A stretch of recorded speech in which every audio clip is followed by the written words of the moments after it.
yung packaging nga ng Vice President, 'di ba nung last press con niya, chill lang siya, cool lang siya, 'di ba? Mas mahirap pang iwanan ng girlfriend o boyfriend, inuna ko yung girlfriend walang ibig sabihin 'yon. Mas mahirap pang iwanan ng girlfriend at boyfriend kaysa ma-impeach. Yan sabi niya. Ibig sabihin, ang kanyang presentasyon, yung kanyang packaging, cool lang ako, chill lang ako. Wala akong bakit ka magpa-file ng petition sa Supreme Court para itigil yung impeachment mo? Akala ko chill ka lang. Akala ko chill ka lang. Akala ko wala kang balak mag-resign. Dahil chill ka lang. Parang pinapagpag mo lang yung impeachment. Ba't ka nag-file ng petition? Ano ba yun? Ano ba yun? Mr. Host, ano bang tingin mo? Yung pinanggagalingan. Ako naman yung nagtanong. Yung tanong ko bumalik sa akin. O sige, sasagutin ko na yung tanong ko. Nakikita ko kasi parang gusto mo sumagot eh. Bumalik? O sige, ako na yung sasagot balik na rin natin. Baka dinaga. Baka dinadaga. Dinadaga. Ganon. Baka lang. Oo. Baka nakakaramdam. Yan yung problema rito pag may sinasabihan yung host na dinadaga. Tumatapang. Tumatapang. Hindi, kasi parang uncharacteristic yun. Of course, that's an option for her. Pero ako naman, personally, hindi naman ako justice tulad ng kausap ko. Mukhang hindi naman niya kakatigan ng Korte Suprema. Baka nga hindi pa niya, hindi niya pansinin when it comes to jurisdiction, di ba? Kasi decision niya ng House at saka ng Senado. Yes, kaya nga ako, willing akong pumusta sa magiging posisyon ng Supreme Court. Pero mismo yung substance nung petition, medyo parang off. Yung sinasabi kasi. Hindi pwede mag-file ng impeachment. No? Sa same year. Sabi ko, what was that about?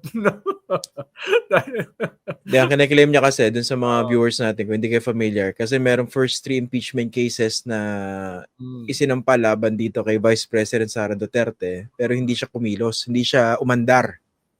Tapos merong pang-4, yun yung umandar. Na-argue niya, di ba merong 1-year ban doon sa pagpa-file ng multiple impeachment cases against an impeachable officer. Pero parang feeling ko malabo Pag hindi pa kasi umabot sa Justice Committee, no? Hindi pa siya considered Oo. At dapat alam yan ni ating Vice President. At least yung kanyang mga abogado dapat alam yon, no? Kaya hindi naman ako nagmamagaling dahil hindi naman ako abogado, no? Drop out lang ako. Pero tingin ko lang yun yung mga rules sa impeachment. Hindi naman umakyat sa Ba't mo bibilangin yun? Hindi naman umakyat sa Justice Committee pa, no? Kaya hindi ko alam yung mismong substance may problema. No, para sa para sa mga sabi nga lightweight na nakatambay sa kanto, nagpapanggap na may alam sa mga legal, eklay, no? Iyon yung yung obserbasyon ko. And ito, ibibida ko naman kayo, Senator. No? Si former Secretary Llamas, malalim yan. Maraming alam yan pagdating sa impeachment. Huwag niyong ginaganyan-ganyan yan. Pero maganda yung debate doon sa UP Law School isang araw. Napakinggan mo ba? Napanood ko yan. Yun, di ba? Ganda ng debate ron, no? Dahil nag-agree naman sila sa forthwith, no? Nag-agree naman sila sa sui generis na unique ito. Hindi ito yung papasok doon sa normal timeline ng Senado, di ba? Dahil unique ito ganyan-ganyan. Medyo may debate lang sila doon sa yung recess ba ay undue delay, no? Yun yung mga debate nila. Tsaka kung makakapag-convene during recess. Yes, no? Yun yung mga debate nila. Pero ang linaw-linaw kasi sa konstitusyon na wala namang qualification kung magpapatawag yung presidente ng special session. Siyempre, yung iba, dinidikit yung agenda nila. Maunawaan ko naman yun. Sige, magpatawag ng special session para mapag-usapan yung GAA, yung budget, no? Okay naman yun, no? Pero wala kasi ganung qualification no? Kahit naman hindi ka abogado, pag binasa mo yung konstitusyon, very clear na walang qualification. Na kailangan ba Senate President ang humingi sa presidente para magtawag ng special session? Kailangan ba ito ay tungkol sa legislation, no? ito ba ay pwedeng gawin during the recess? Walang ganong qualification eh. Ang linaw-linaw, the President may call a special session. Period. No? Yun din ang sinabi ni Senator Drilon tsaka ni Attorney Rene Sarmiento. Mag-call ng special session. Lalo na si Sarmiento, nakasama siya dun sa gumawa ng konstitusyon. Ibig sabihin, alam niya yung diskusyon. Paano pag, well in doubt, babalikan mo kasi yung minutes eh. Nung ginagawa yung konstitusyon, no?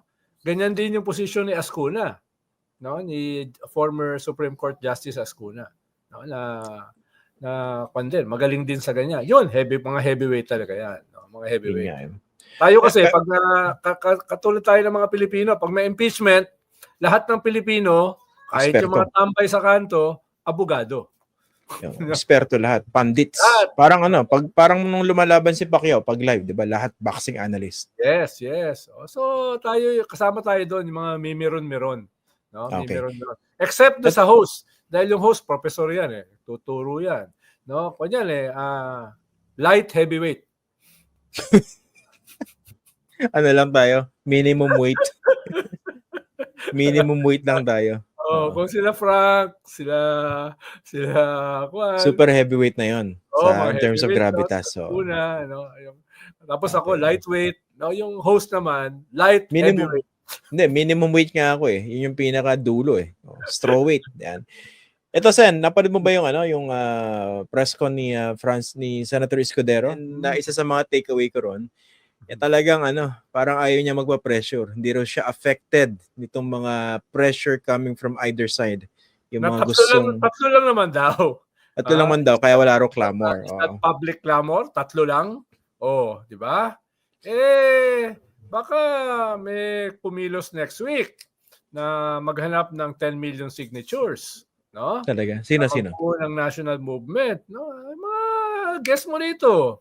No, sila Father Flavi, no, sila Father Bong, yung first at third impeachment.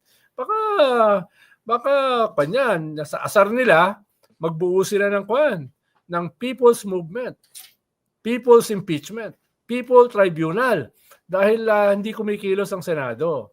No, baka gawin nila yan. At baka isa sa kanilang mga layunin ay kumuha ng milyones ng signature para ipakita na may clamor. Actually, kahit walang clamor, no, sabi nga ni Senate President Drilon, kahit walang clamor, trabaho yan ng Senado. Ano ba? Maghingi ka pa ng clamor, no? Hindi yung host magtawag ng clamor, no? Bukas makalawa, may clamor yan. It doesn't matter kasi kung may clamor o wala eh. Trabaho yan ng mga senador. Exactly. Anyway, Senator, no? Ito naman, no? Sige, clearly naman siguro hindi natin kailangan pahabain yung diskusyon as to the definition of forthwith, no? Napakalino naman ng dictionary meaning nun. At sinabi mismo ni Commissioner Sarmiento, wala naman daw talaga naging discussion yung CONCOM doon sa forthwith. In the absence of that, yung basic definition ang dapat sinusunod. Anyway, so dapat talaga mabili. Pero may isang political analyst na nagsabi na yung forthwith kasi hindi lang naman monopoly ng Webster Dictionary yung pag-define yan. Ano bang definition sa kanyang dictionary? Ewan ko, basta sabi niya, hindi daw kanyan. May debate pa mismo sa forthwith. At pwede daw umakyat sa Supreme Court. Yung forthwith. No? Yung definition ng forthwith. Believe ka, di ba? Kaya nagugulat ako dahil sabi niya, cool lang siya, chill lang siya. Mas masakit pang iwanan ng girlfriend tsaka ng boyfriend kaysa ma-impeach. Di ba? Tapos ang sasabihin nila ay hindi may impeach yan. They don't have the numbers, di ba? Ba't ka nag-file ng petition sa Supreme Court? No? Ikaw ba ay nag-worry? Ikaw ba ay tingin mo yung sinasabi mong they don't have the numbers, kwan lang, no? Pwede magbago? So, very indicative nung kanilang hesitancy, ambivalence, no? Fear na bilog ang bola. Pwede magbago yan. No? Pwede isang ikot lang yan Pwede magbago yan di ba? So, wag sila ganun kayabang, wag sila ganun kasigurado. Wala naman silang numero No? Mas mahirap ang iwanan ng boyfriend at saka girlfriend no? Chill lang ako hindi ako nagwo-worry at hindi ako magre-resign. Dahil sigurado ko naman hindi ako mai-impeach, di ba? Tapos ngayon magfa-file ka ng petition.